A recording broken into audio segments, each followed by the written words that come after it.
Now, Sidney has said many things that have been quoted and misquoted.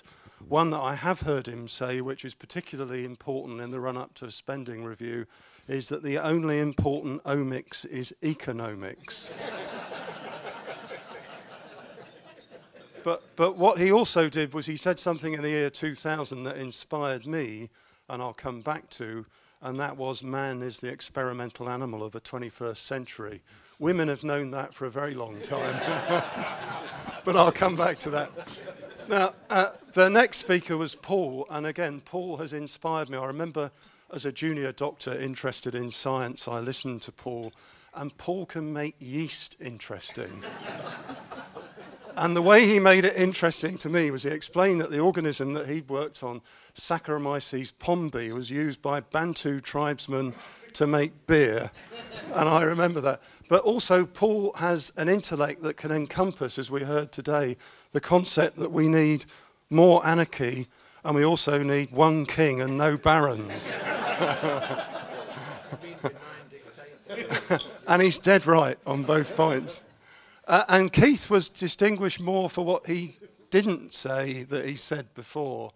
But again, I think Keith certainly, and he has educated 2 chief executives of the MRC, at least 11 heads of medical schools I can think of. One of the things that came through from Keith's presentation was the need to make a really long-term commitment to medical science. And that's shaped, for example, in Cambridge. He showed us the pictures of what happens when you make a long-term commitment. But that is absolutely crucial. Keith also taught me about complexity. When he was my boss, it was a very complex thing keeping him happy. But he's dead right about complexity. Now, the last thing I'd like to do is I'd like to thank the government, and that's not because I'm sitting next to the minister, but this government has been excellent in maintaining that long-term commitment that's required, and it's maintained policies that other governments have formed before it.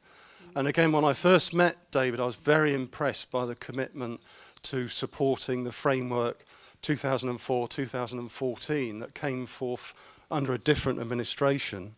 And I listened to David the other day and I realised that this government has also maintained the commitment made by Lloyd George in 1911, because the National Insurance Act was the first ring-fenced science budget. Because 1 penny from every insured person was put aside for research.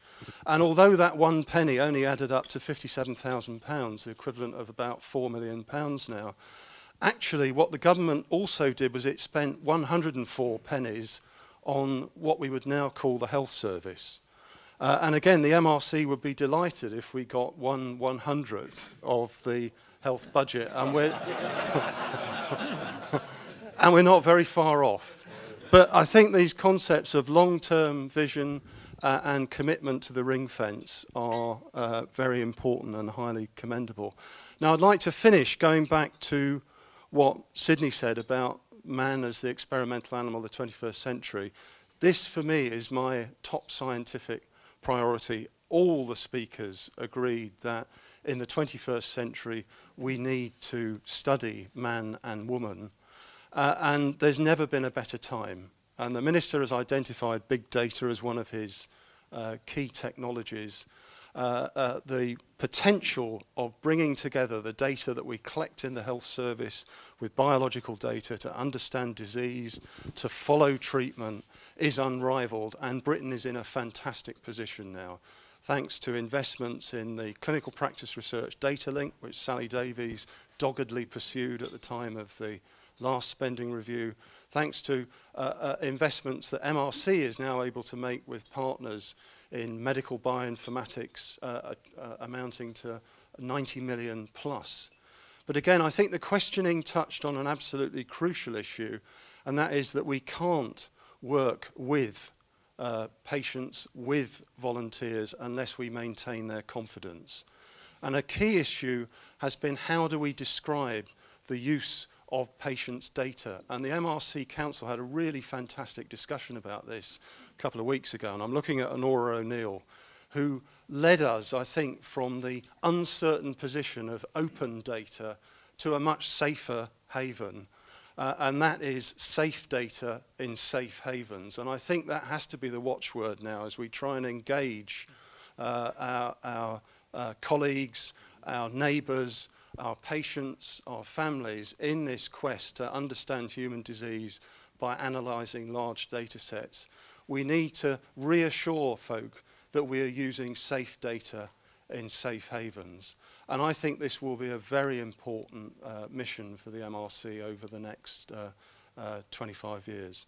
So I'll finish again just by thanking everyone who's come and made this a very special evening. Thank you very much.